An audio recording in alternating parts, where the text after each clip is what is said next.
Welcome to Spiritual Calisthenics. Christ is in our midst.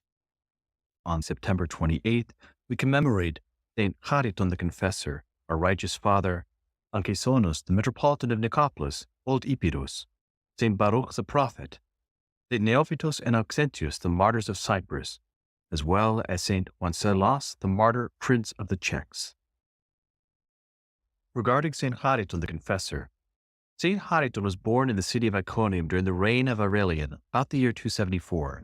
He was arrested, tortured, and condemned to death because of his Christian faith, but finally set free by imperial edict. He came to Palestine, where he took up the ascetic life. He also brought many Jews and pagans to the faith. Having dwelt in the desert of Judea for many years and established several monasteries throughout the region, he reposed in peace. With the rivers of your tears you have made the barren desert fertile. Through sighs of sorrow from deep within you, your labors have borne fruit 100-fold. By your miracles, you have become a light shining upon the world. O Chariton, our Holy Father, pray to Christ our God to save our souls. Delighting in absence, O godly-minded one, and reigning in the desires of thy flesh, thou wast seen to be increasing in faith, and thou didst blossom forth like the tree of life in the midst of Eden, while blessed and most sacred Chariton. Regarding Baruch the Prophet Baruch was the son of Nereus and the disciple of the prophet Jeremiah. The extant prophetical book that he wrote is divided into 5 chapters. It was composed in the 5th year of the Babylonian captivity of the Jews during the year of Zedekias, which is 583 BC. The prophetic lection that is read on the eve of the feast of Christ's Nativity, which bears Jeremiah's name, is taken from the prophecy of Baruch. His name means blessed. Thou didst foretell the Lord's divine incarnation, when thou didst cry out to the whole world, O prophet, "This is our God, there shall be none compared to him. He was seen upon the earth, being born of a virgin. He has shone upon our souls the divine light of knowledge, and he doth grant salvation to all who sing thy praise, O divinely inspired Baruch."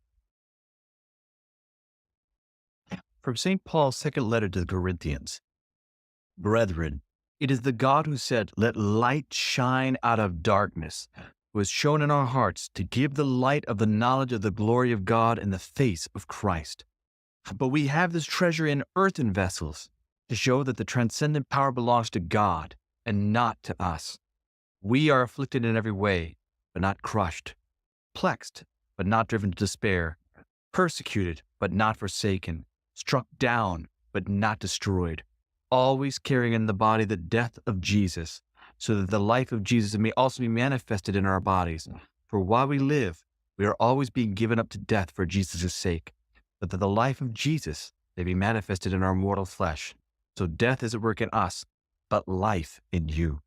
Since we have the same spirit of faith as he who wrote, "I believed, and so I spoke," we too believe, and so we speak, knowing that he who raised the Lord Jesus will raise us also with Jesus and bring us with you into his presence.